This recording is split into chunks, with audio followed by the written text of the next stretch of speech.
Kasama ho natin si Ginoong Albert Pascual. Siya po ang Secretary General ng Health Alliance for Democracy o yung HED. Sir Albert, good afternoon. Live kayo sa RMNDZ XL Manila, si Radyo Man Lourdes. Yes, magandang hapon po sa inyo, Ma'am Lourdes. Magandang hapon po sa lahat ng inyong mga tagapakinig. Sir, ano po yung inyong point na inyong pinagbibitiw sa kanyang trabaho si DOH Secretary Herbosa? Yes po, tama po yun, no? Kami ay ang Health Alliance for Democracy, kasama ang kanyang mga kasamang mga organisasyon ay nananawagan na po ng pagbibitiw ni Secretary Herbosa. Dahil po sa mga patong-patong na, no, na kinakakasangkutan niya ng mga anomalya. Of course, bago pa man siya, no, naupong Secretary ng Department of Health, inopose na ito ng Health Alliance for Democracy. Si Secretary Herbosa ay sangkot doon sa pagbebenta ng Philippine Orthopedic Center. Muntik na po na nabenta ito kung hindi lang kumilos yung mga health workers at mga taong bayan, ay nabenta na sana itong orthopedic center. Ganon din po yung Pavella Hospital. At si Secretary Herbosa po ay na-involved sa corruption regarding sa Region 1 Medical Center. Ilang billion po yun eh. Actually, wala pa nga tayong balita ano na nangyari dun sa kaso nila sa ombudsman. Ngayon po, pagpasok niya dito sa Department of Health, halos wala pa siyang 2 taon eh. Sunod-sunod yung kinakasangkupan niya. Una dyan, yung pagbili niya ng mga nearly expiring na psychiatric medicine na dinonate niya, na ibinigay sa Rotary Club of Quezon City na wala namang license to dispense ng mga gamot. Pangalawa, yung pagbili niya ng mga essential medicines at vaccine na umaabot ng 1.3 unliquidated ito, no. May nagdemanda sa kanya, actually kabaro niya mismo sa loob ng Department of Health, mga katrabaho niya sa loob ng Department of Health. So unliquidated ito at hindi pa naliliquidate, nagpasunod ulit ng procurement ng another 500 million plus na ganito rin mga medicine. So isa pa dyan yung siyempre yung conflict of interest na ito lately lang na inilabas ng Inquirer, ano, yung kanyang pagkakasangkot doon sa mga iba't ibang mga activities na ilulunsad ng Swellig Pharmaceutical Corporation. So ito ay hindi tama na attitude na isang DOH secretary given na itong Swellig ay may active na procurement process sa loob ng Department of Health. So iba't ibang patong to. Isa pa dyan, yung pagkuha ng 89.9 billion na pondo ng PhilHealth. Abay, hindi man lang pinagtanggol nitong Secretary Herbosa. At ito nga, meron ng desisyon ang Korte Suprema na ibalik, pero kukunin din sa taxes ng taong bayan. So hindi ito tama. At wala tayong naririnig na anumang komento mula sa isang DOH Secretary na siya yung chairman ng PhilHealth, supposedly dapat pinagtatanggol niya yung pondo para sa kalusugan ng mamaya. So ito yung mga dahilan. Bukod pa doon, siyempre yung mga matagal ng yung performance-based bonus na hindi pa binibigay sa mga health workers. Yung patuloy na nabagsak na sistemang pangkalusugan dito sa ating bansa. Alam nyo, doon lang sa DOH compound, nandiyan yung Jose Reyes, San Lazaro at Pavella Hospital na magkakatabi. Nakatabing-katabi niya pero sobrang lala ang sitwasyon dyan. Ang haba-haba ng pila sa OPD pa lang, sa ER pa lang. Pagka niresetahan ka ng laboratory, aabutin ka ng 3 buwan bago ka may laboratory. So mamamatay na yung pasyente. Hindi pa nakikita ito ni Secretary Herbosa. Isang kasalanan ito ni Secretary Herbosa. Yung siyempre pinakamakasalanan ito dun sa bagsak na sistemang pangkalusugan na siya yung mandato ng Department of Health. So yun po yung mga matitibay na basehan kung bakit na natin pinagbibitiw si Secretary Herbosa. Napakarami ho ng mga tinuran po ninyo, Ginoong Pascual. Pero ilan po rito pwedeng i-file kasuhan? Pwede siyang kasuhan sa iba't ibang tanggapan. Ano po? Ombudsman, pwedeng kriminal. May na-i-file ho ba sa ilang mga binabanggit po ninyo? Yes, yung tatlo po active cases yan. Hindi kami ang nag-file pero mismo sa Department of Health, mga empleyado ng Department of Health ang nag-file sa kanya. Yung sa Rotary Club, meron siyang active na final. Doon sa unliquidated, ang alam ko, merong active na case sa ombudsman. Oo. So, kaya tititignan din namin, pinag-aaralan namin kung papaano, kung kailangan din kami mag-file ng sarili namin. So, in these coming days, kailangan mag-usap-usap muna kami. Opo. Yung ilan po sabi niyo na i-file na, so pwedeng antayin na lang yung desisyon. Habang yung iba po, naniniwala po ba kayo na kayang gawin ito ng isang herbosa lang? Ibig sabihin, pwedeng kung nag-iisa lang siya, di ba, malabong gawin niya. Meron siyang mga ibang kasamahan na matataas sa DOH na pwedeng hingan niya rin ng go signal or kasama niya sa mga nagpapatupad ng usaping pangkalusugan sa bansa. Bakit po si Herbosa lang? Yes po, siyempre inuuna natin dahil command responsibility po ito. Dahil siya yung kalihim ng Department of Health. So siya yung kinasuhan natin. Well, doon sa pagtutuloy ng kaso, makikita natin doon sa investigation na kung sino-sino pa ang involved. Hindi naman ligid sa kalaman natin. Hindi lang ngayon sa panannerbosa nagaganap itong ganitong klase ng corruption. Systemic po ang corruption. Well, in fact, lahat ng institusyon at hindi ligtas yung Department of Health sa matinding corruption po sa loob ng gobyerno natin. Kaya, of course, punong-puno na tayo.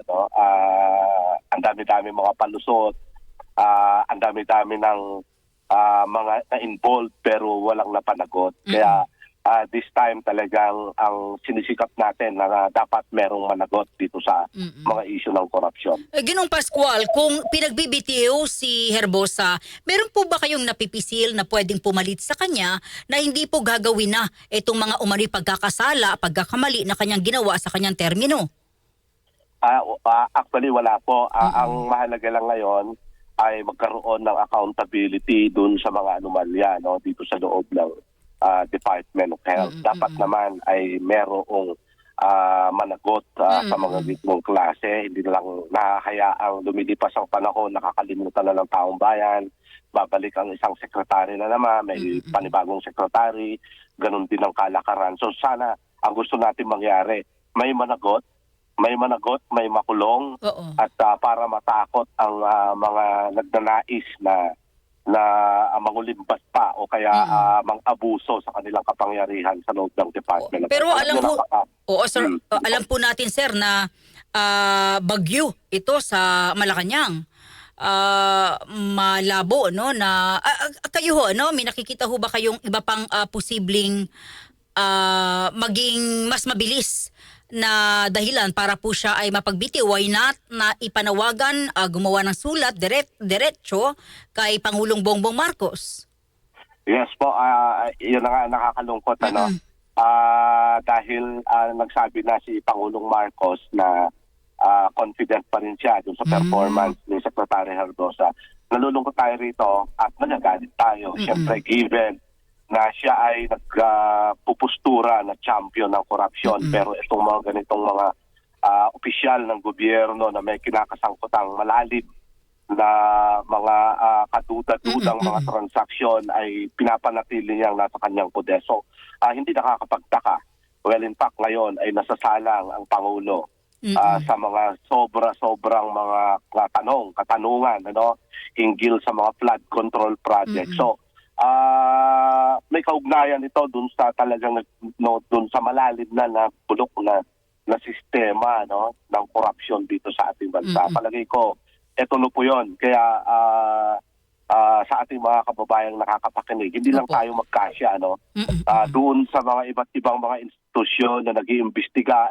Well, in fact, sila din lang yung mga nag-iimbestiga na yan, may mga kanilang mga interest din. So, ang mahalaga ngayon, may pakita natin sa iba't ibang paraan na tayo po ay galit na sa ganitong klase ng kalakaran sa loob ng gobyerno para naman po magbago ang ating sitwasyon dito sa ating bansa. Linawin ko lang, Sir Albert, hindi pa kayo nagpadala ng inyong liham kasi naniniwala kayo na kakampihan pa rin siya ni Pangulong Marcos.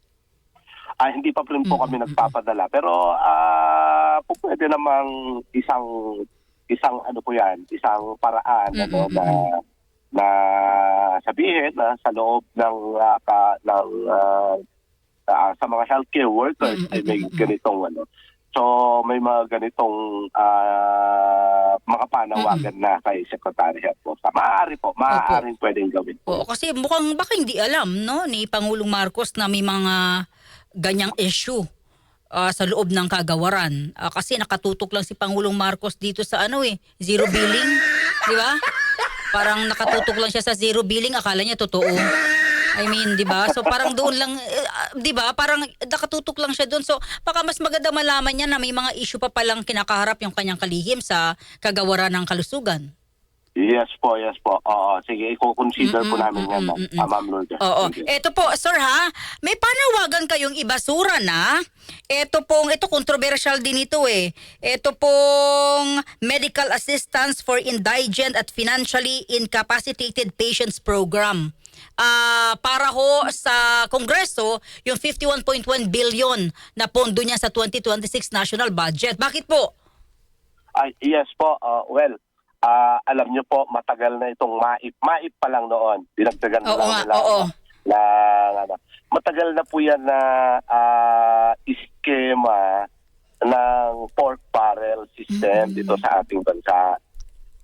Alam niyo po, ano lang yan nagpahirap sa mamamayan yan isipin mo, mamamasahe ka pabalik-balik, punta ka sa DOH para manghingi ng medical assistance, sasabihin ng DOH, punta kay congressman para manghingi ng endorsement, etc. So matagal na kung ganyan ang sistemang pork barrel sa loob ng Department of Health.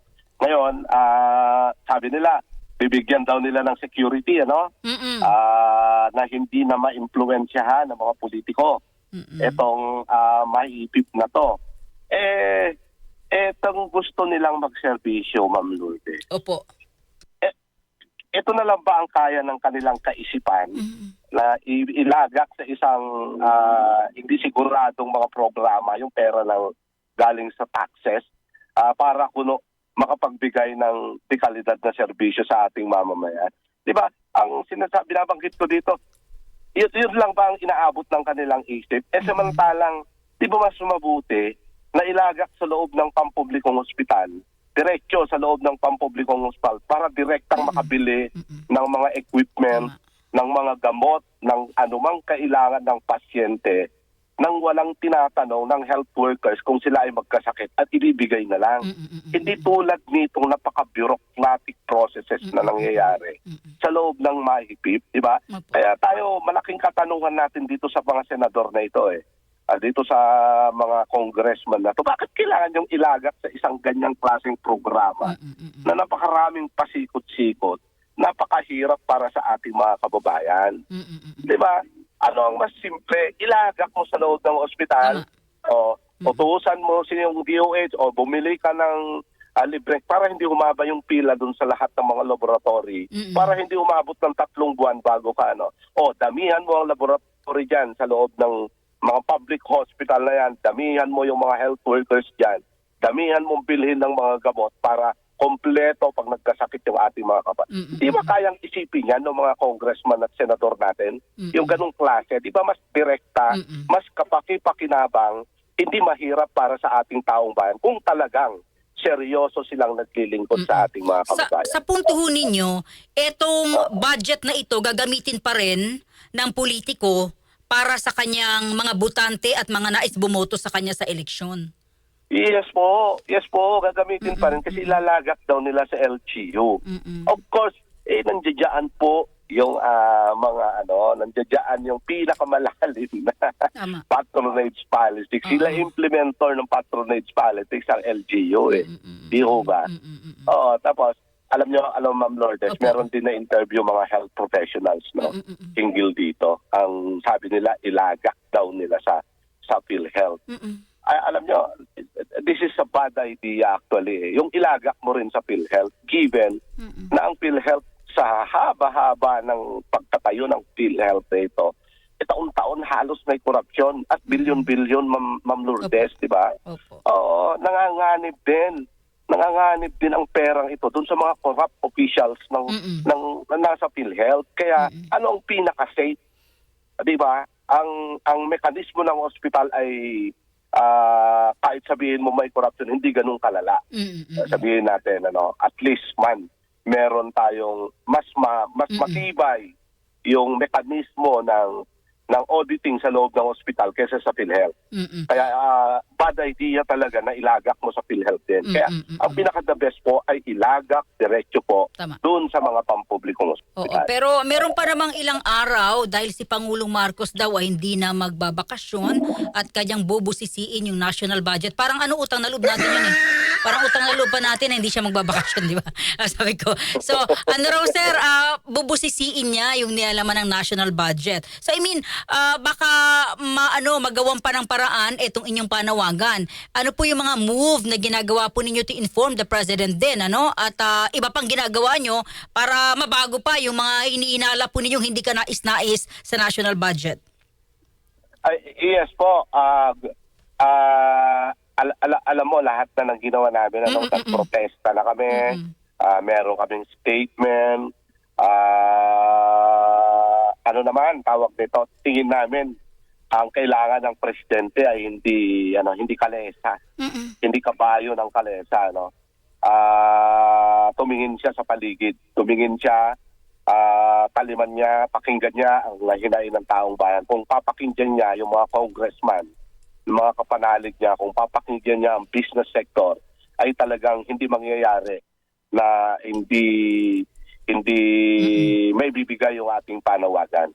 So, sa ngayon, ang kailangan talaga natin, ang panawagan natin kay Presidente, i-veto niya itong, kung sakaling ma-approve man ng bicameral, itong National 51 budget. billion, i-veto niya ito. Yung I-veto niya. 51.1 billion ang i-veto niya. Oo, i-veto niya ito kasi walang hindi na naman mapapakinabangan ng taong bayan, gagawin na naman niya ngayon yan. Oo. O kaya, meron siyang karapatan, may kakayanan din si President na ilagak doon sa utusan niya yung kanyang ganito na lang, Ma'am Lourdes, I retract the first na veto. Ganito na lang, mas mabilis. Opo. Utusan niya yung Kongreso na umupo uli sila, ibalik nila at ilagak na nila sa mga public hospital etong pondong napakalaki na to para sa ating mga kababayan, para direkta pong mapakinabangan ng ating mga kababayan. So binabawi niyo po na i-veto niya?